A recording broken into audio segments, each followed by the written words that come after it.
FrontLines in the battle against the deep state, the cabal, the Illuminati, and all those that wish to enslave all of humanity for their own selfish reasons. Every day is another day in this battle, I tell you. We have seen today Trump being whisked away from the front lines.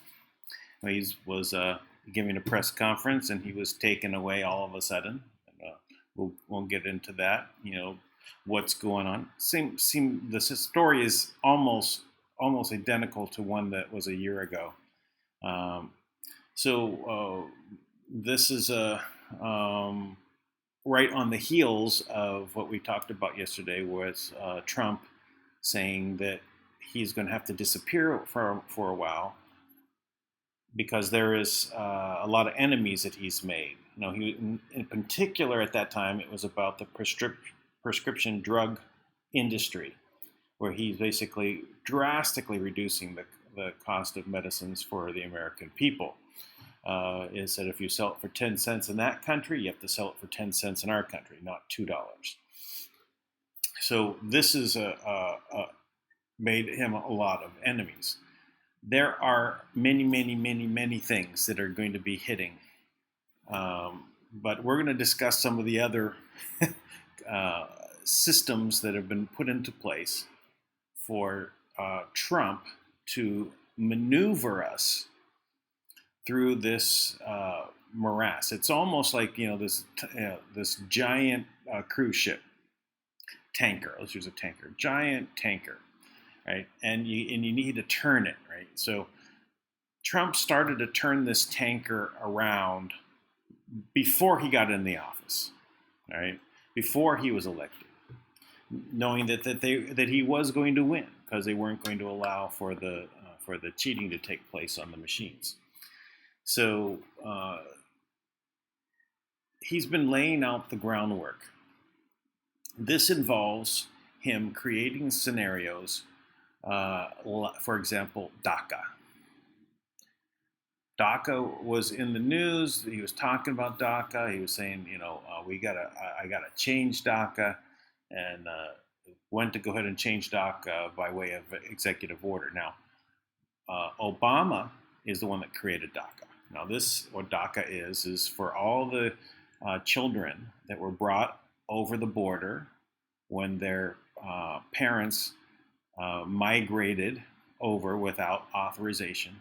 They're illegal immigrants, brought their children. The idea being that they're not responsible for what their parents did to them, so let's not punish them, let's make them citizens. Now, Obama said, a dozen times, he has no authority to change this. It's Congress that has to do it. In the end, Obama did it. He just made an executive order overriding what he wanted the Congress to do. In essence, created law from scratch. So Trump was saying, well, then I can use an executive order to undo it. That went to the Supreme Court, and Justice Roberts, being the deciding vote, ruled against Trump. And Trump was then not able to get rid of DACA. So the Supreme Court said that if you have an executive order, the next president can't come in and just erase it. It has to go to Congress. Well, that gave Trump a lot of power. Now the question is, was it planned? Did Trump set them up? I think so. I think a lot of what Trump does is faking them out. A lot of misdirection taking place. Because now what did he do is he went ahead and he created the payroll tax elimination for the employees. No employee payroll tax. Now the employer still has the matching side that they're still paying. But the workers don't have to have that taken out of their check. So suddenly they're going to have a lot of money in their check for working. Right? That's pretty amazing.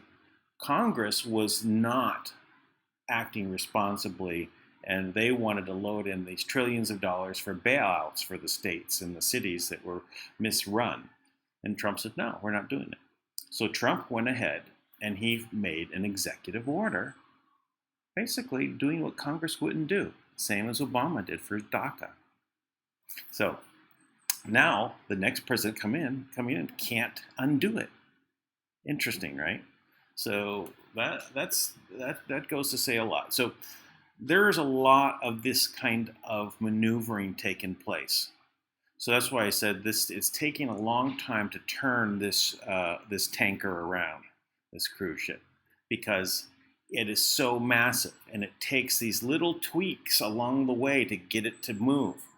But now we're seeing the change of direction actually happen. It doesn't seem like we're on the road to hell anymore.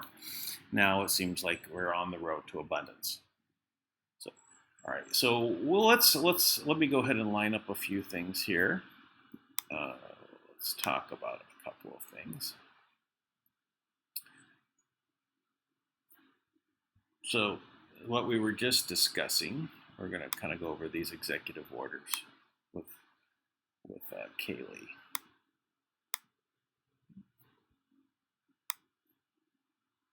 On unemployment assistance, states will provide 25% cost sharing, amounting to a total of $400 per week in benefits through the end of the year. And then third, he extended the eviction protections. President Trump will direct HUD to prevent evictions resulting from financial hardships caused by the virus, doing everything in his executive capacity to make sure those renting and those homeowners are protected. Finally, on student loans, he extended 0% interest and suspended loan payments through the end of the year. The bottom line is that these actions will help Americans. President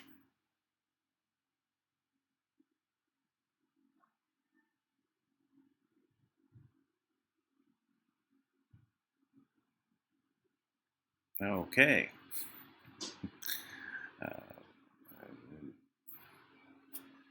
What's happened there? Maybe they pulled the video from off of YouTube. I wouldn't doubt it. I'll just reload it. It's all right. It could be my system overheating as well. Let's see if I can.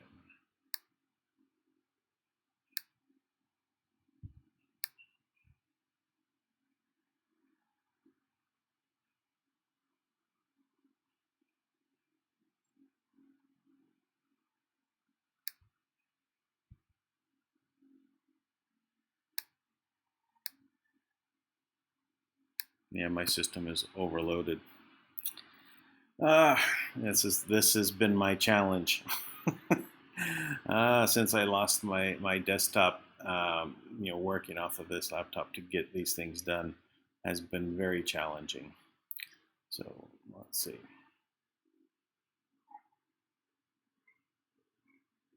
Who, through no fault of their own, needed relief.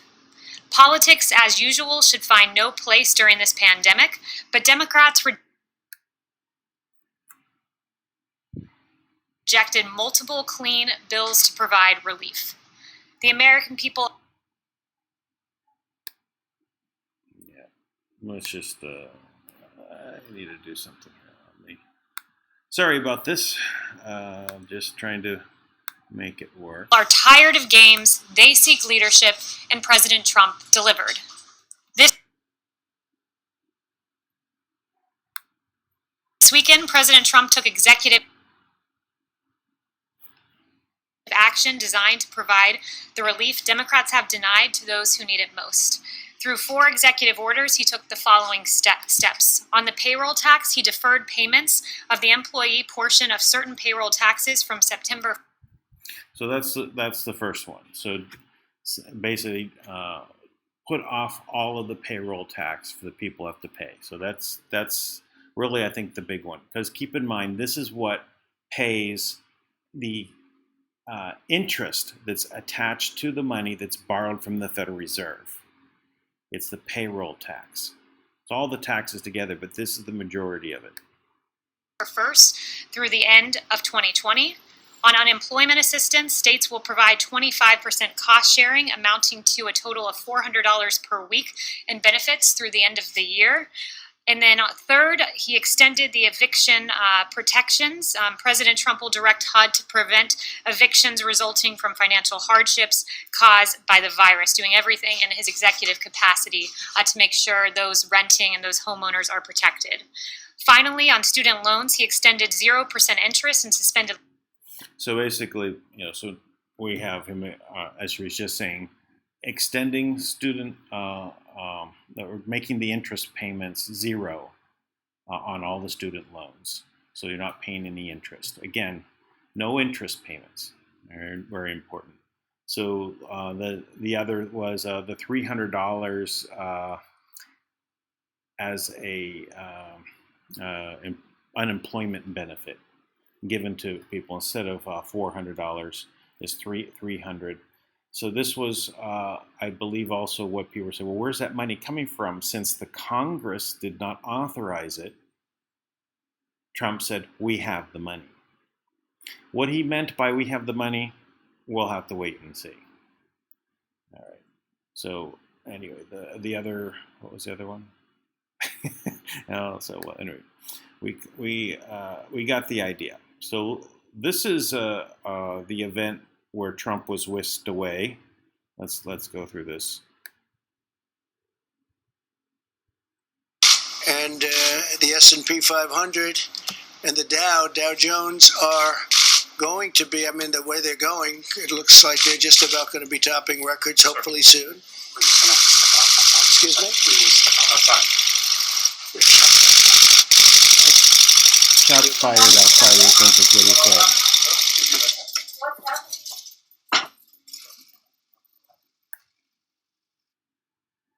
Okay, shots fired outside, I think is what he said. So this is actually what happened afterwards. This is the Secret Service explaining what happened. Good evening, everyone. My name is Tom Sullivan. I'm the Chief of the Uniform Division Secret Service. I'm going to read a prepared statement. At approximately 5:53 p.m. today, a 51-year-old male approached a Secret Service Uniform Division officer who was standing his post at 17th Street and Pennsylvania Avenue Northwest, near the White House complex. The suspect approached the officer and told the officer he had a weapon. The suspect then turned around, ran aggressively towards the officer, and in a drawing motion, withdrew an object from his clothing. He then crouched into a shooter's stance as if he was about to fire a weapon. The Secret Service officer discharged his weapon, striking the individual in the torso. Officers immediately rendered first aid to the suspect, and DC Fire and EMS were called to the scene. Both the suspect and the officer were transported to a local hospital. The White House complex was never breached during the incident, nor was the Secret Service protectee ever in danger. Okay, that's basically all of it. So this was the event. If you remember, this happened about a year ago. Same thing happened. Someone running at the White House got into the grounds. This one, they didn't get into the grounds. So I was listening to X22 report earlier. So here is a demonstration against the government in Israel. Right. So we have more of this happening around the world. This is actually Netanyahu's residence.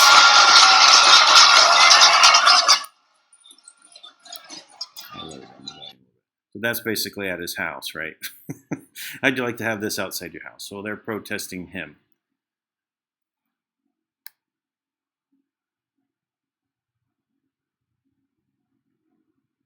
And here we have another volcano going on. That's Indonesia eruption.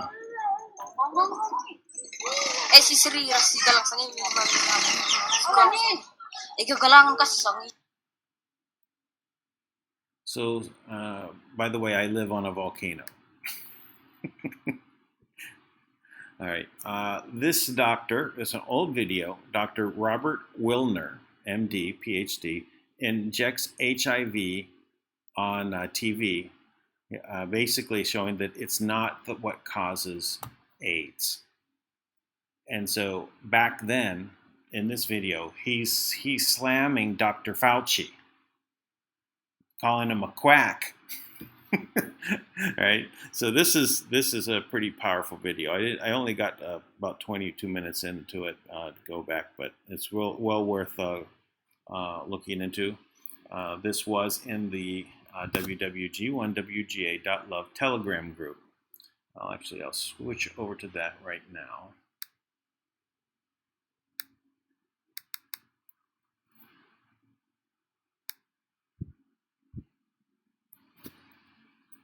So you can see in the Telegram group, so this is basically the website connection. If you were to click on it from here, it's down below in the description. Oh, sorry. It's but t.me/wwg1wga.love, no dot in the middle, but the website has a dot. The name has a dot, so either way you'll get to it. So this is where we have all this information that comes in on a daily basis. So I encourage you to come on over, just get on the link and you can follow it over and join. There's a desktop version and phone versions of Telegram. It's a great way for communication. It's also secure. But this one is pointing out all the explosions in the first 10 days, fires and explosions around the world. So we're seeing that there's a lot of things happening in August. August being a hot month. There is something else I want to show you in here that is just a video that was uploaded.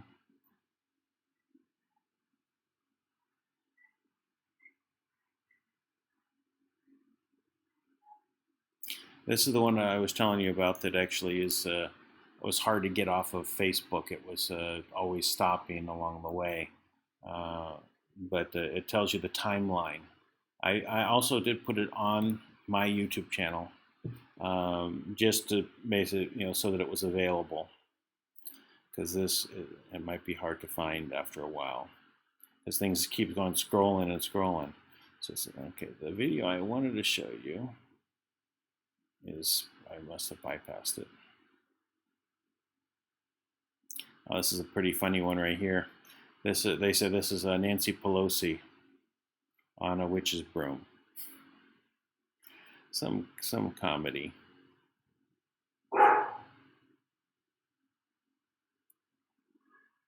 Another fire. This is in Birmingham, UK.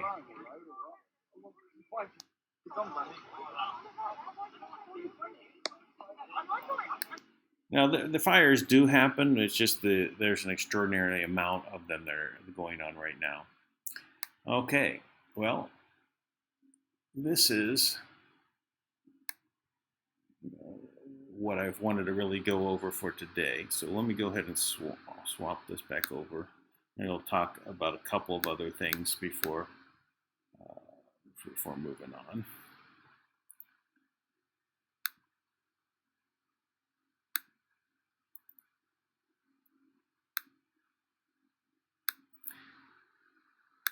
So,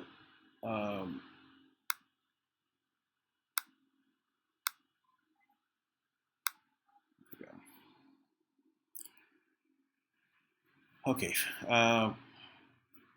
that's quite a few things actually.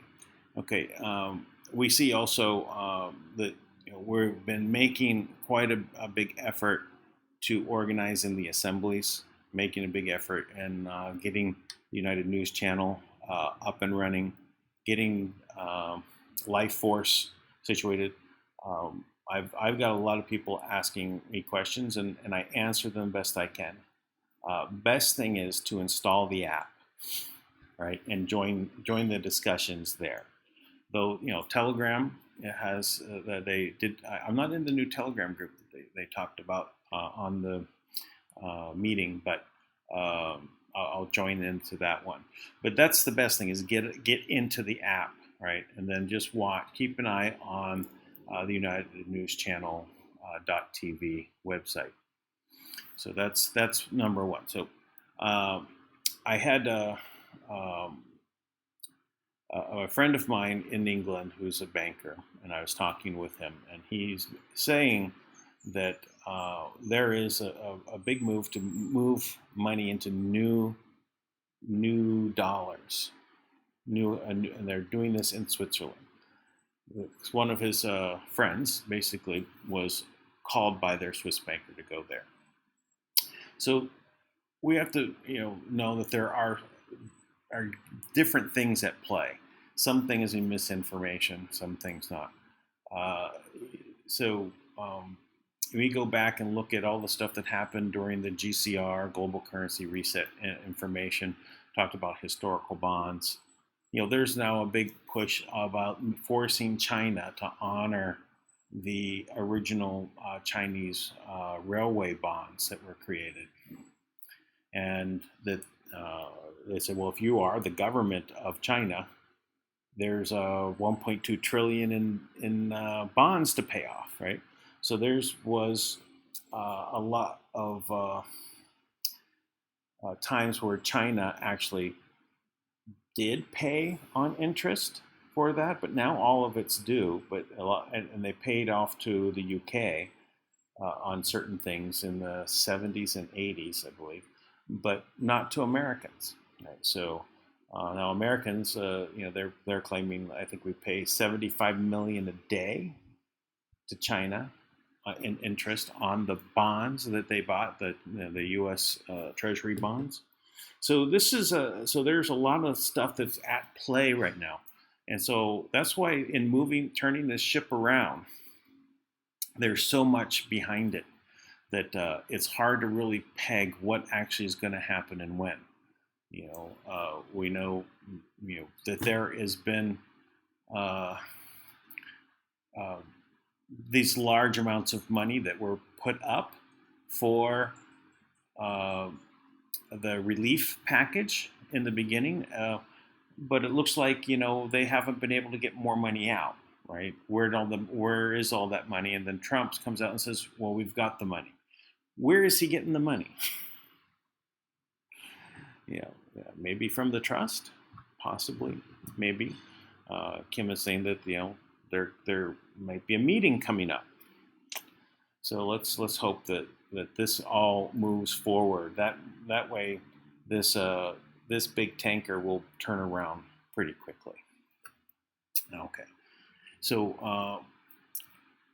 all in all, though, we can see that whether or not Trump is, let's say,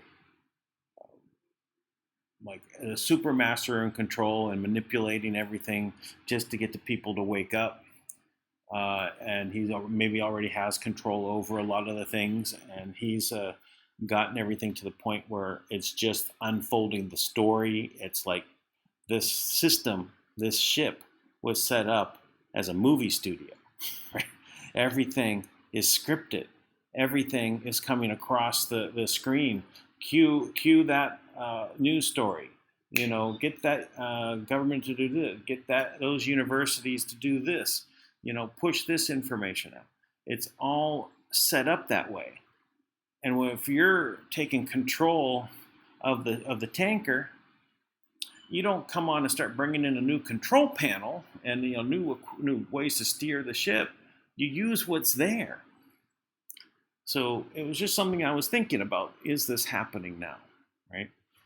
Has most of this that we're seeing still part of a script that's happening?